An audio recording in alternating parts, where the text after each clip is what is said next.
Das ist jetzt der erste Wurf wieder nach 50 Jahren. Ja, ich weiß nicht, ob es noch geht. Das war aber knapp.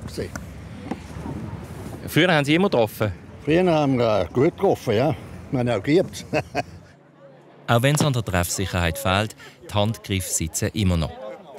Lang haben sich die ehemaligen Matrosen aus den Augen verloren. Erst vor ein paar Jahren haben sie wieder angefangen, sich zu vernetzen. Ihr Jubiläumstreffen zum 50. haben sie genau auf den 17. April gelegt. Denn heute vor 50 Jahren haben sie im Rheinhafen ihre Lehre als Matros angefangen. Dortmal sind alle zwischen 14 und 16 Jahren alt gewesen. Mutter und Tante haben mich begleitet und als sie fort waren, habe ich doch ein paar Tränen fallen, weil es ist doch ein bisschen emotional war, von Oberberner Oberland auf Passoir zu kommen. Das war früher fast eine halbe Weltreise. Eine halbe Weltreise bis zum damaligen Schulschiff, der MS Leventina. Der Alltag war straff organisiert. Am Morgen früh noch vor dem Essen hat es einen obligatorischen Sprung in den Rhein gegeben, dann Theorie und praktische Arbeit. Die jungen Männer haben gelernt malen, schreinern und die Motoren bedienen. Der Walter Stamm, der das Treffen organisiert hat, zeigt uns bei sich daheim alte Unterlagen und erzählt vom Leben in der Ausbildung und von seiner ersten wichtigen Aufgabe als Matros, dem Kochen. Ich mag mich erinnern, auf der ersten Fahrt,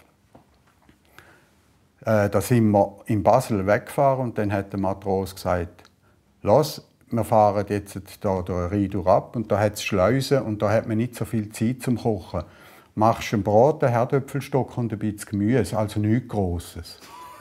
Also ich wäre am liebsten wieder heimgegangen, oder? Aber er hat mir dann geholfen. Er hat mir geholfen dabei, ja. Einander helfen, denn Kameradschaft sei auf der MS Leventina und auf dem Schiff allgemein gross geschrieben worden. Die Schiffsmannschaft ist eine Art Familie, heim ist man selten, nicht einmal an der Konfirmation. Das zeigen die Archivaufnahmen vom Matrosenlehrgang 1968. Die Matrosen sind dort in einer Kirche beim Hafen konfirmiert worden. Vielleicht also, weil eine Schiffsmannschaft kein Familienersatz ist, vielleicht haben darum viele nach ein paar Jahren im Rhein den Rücken gekehrt, haben weitergemacht als Moler oder Tierpfleger, aber auch als Kapitän oder Schifffahrtsunternehmer. Mit dem Rhein verbunden fühlen sich alle auch heute noch.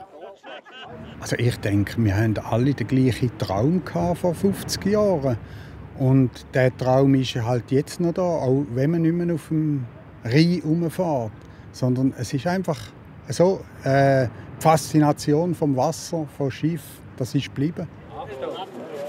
Alle 2 Jahre werden sich die ehemaligen Matrosen wieder treffen und sie planen einen mehrtägigen Ausflug, natürlich mit einem Schiff.